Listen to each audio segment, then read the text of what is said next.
What's up, guys? You know who it is. Korean Ninja MMA. I've been sick, getting a lot better though. Just hit me hard the day before yesterday, and then yesterday was pretty bad. But been busy. You know how it is, life and getting sick and all that stuff. But I'm getting a lot better, man. Can't hold me down. Can't stop me from getting this tape study out of the way. But anyway, let's talk about this. So enough of that bull.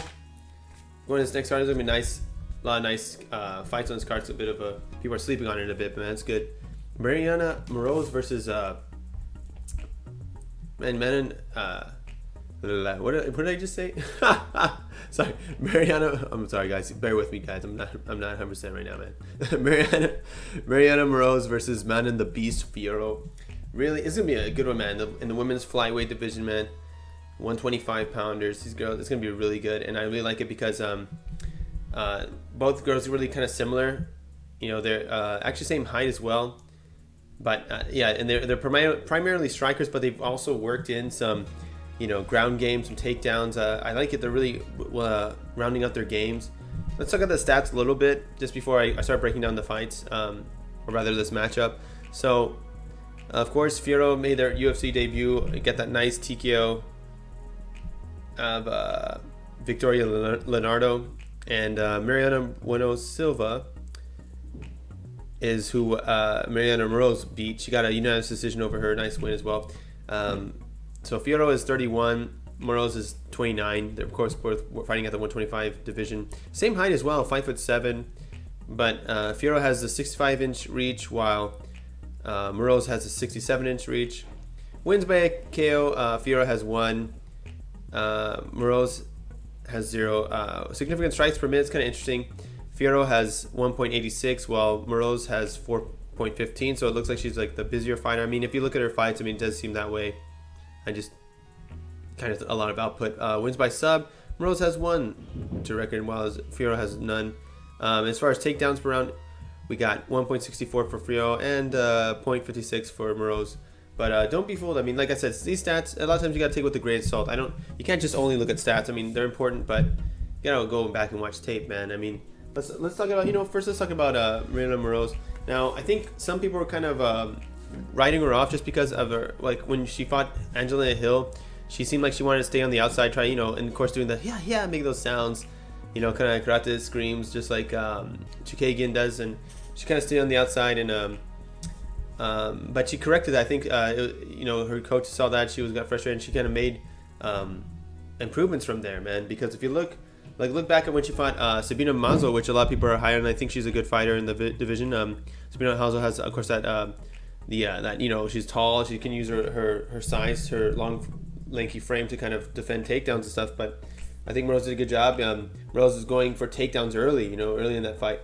Mazo is tall, and so like I said, she defends it. But Moroz eventually she gets the takedown, and then I'm just gonna kind of break down this fight as it went along. Right, Mazo controls her enough to prevent damage with a body triangle. She used a body triangle in there, right?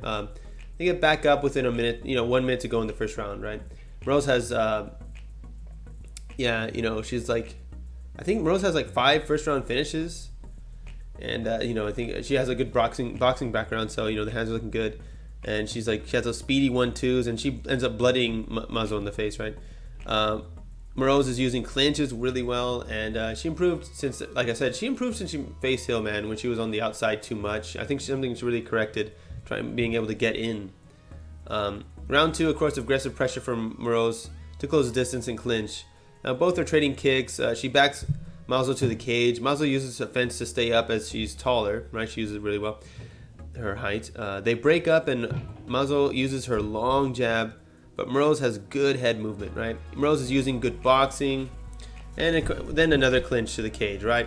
So yeah, I mean, you'll see how Moroz is doing. Right? She's like working in the clinch game, kind of nice Muay Thai kind of style, right? Round 3, of course, Moroz more aggression from Moroz, right? Mazo is starting to throw the kicks and knees more to threaten, and Moroz clinches against the cage again, right? She's good. She's not going to stand there and try to stand and bang completely, right? They get separated, and or rather, there's a separation. They both kind of they separate from each other. I'm sorry. And, uppercut from Moroz, but body kick from Mazo, right? That she doesn't let the kicks go. 3 in a row for Mazo. Really, she let him go, man. Body kick, from Rose, but the kick, there's a high kick from Mazo, right? So they're both kind of trying to trade kicks. The kicking game of Mazo was starting to be effective, but a little too late, So of course, Moroz got that unanimous decision. Sorry. So I mean, you'll see it. I mean, I think she's made improvements. She'll use a takedown and clinch when she needs to. If she'll be able to kind of stop someone's game like that. Where that's kind of interesting because Fiorot, she's really good with the kick. She has that traditional style where she'll stand sideways, use some nice kicks. I think Moroz has learned to kind of get in the face of people that want to stay on the outside, longer fighters or kickers, right?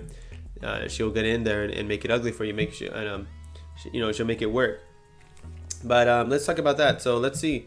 So obviously, I mean, seeing some good things from Moroz, but look, when I'm watching Fiorot, man, let's talk about the debut of Fiorot, right? So against Victoria Leonardo, right? This is where a lot of people were high on her. I was high on her. I remember I bet her in that fight because after watching tape, I was like, oh man, she's stylistically this is good. I think she should be able to win, and she did.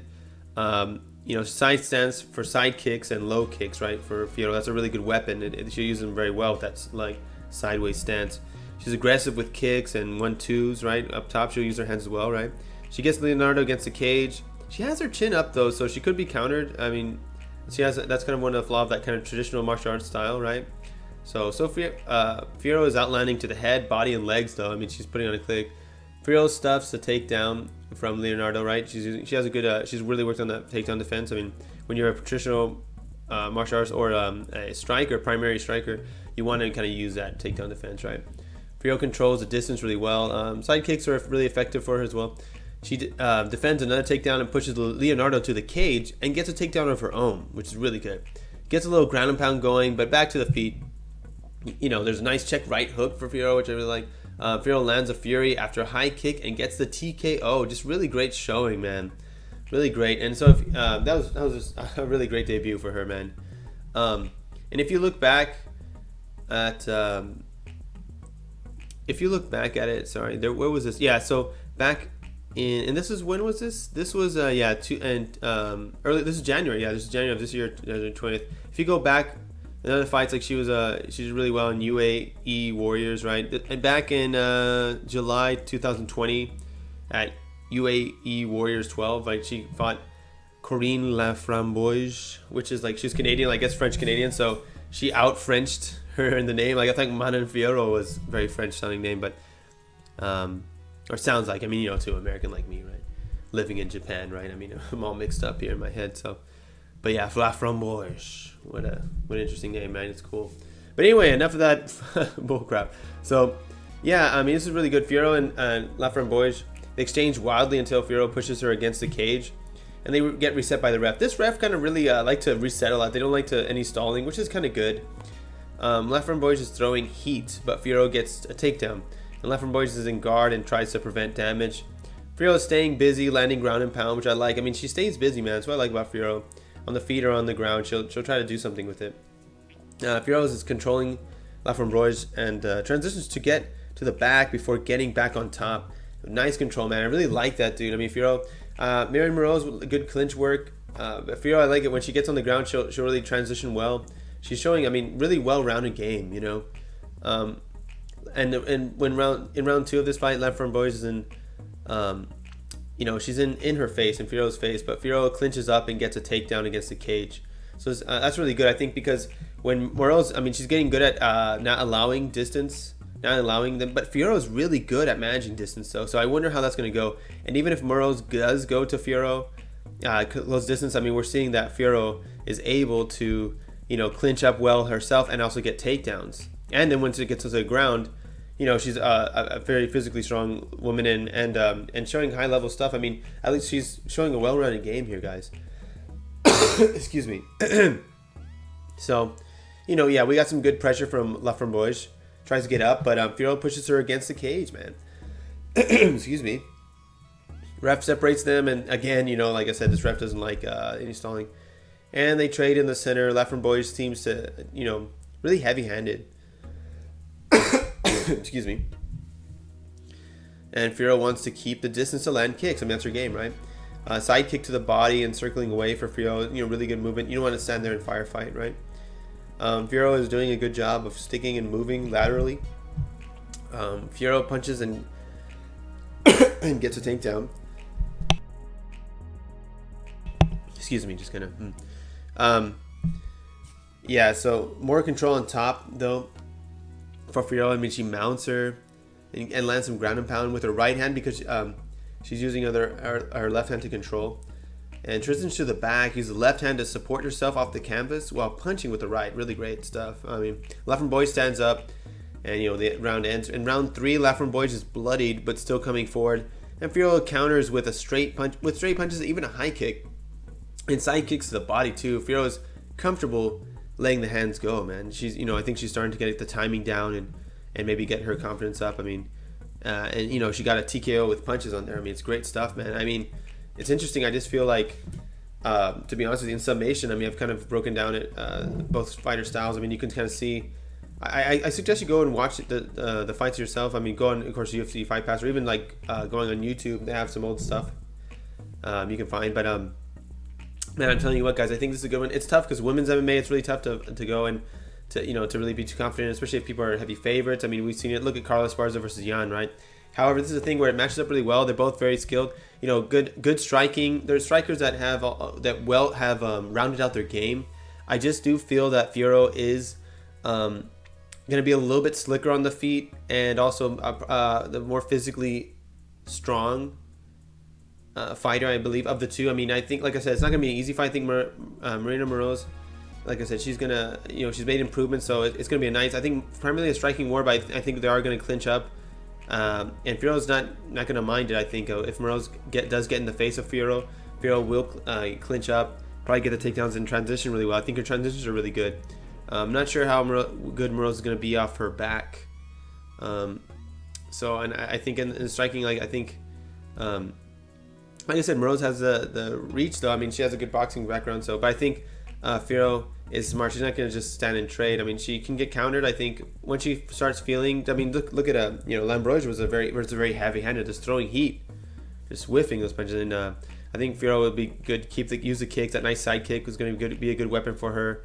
And circle away. And then when Moroz does want to close distance, like I said, clinching up, I think she will be the stronger of the two in the grappling department. So I gotta say, I'm gonna go with Fiorot. I do think she's gonna. I know she's a favorite, but I'd like to bet her with that. Maybe even put her in a parlay. But it's a close one, man. I think it's gonna be a really fun fight.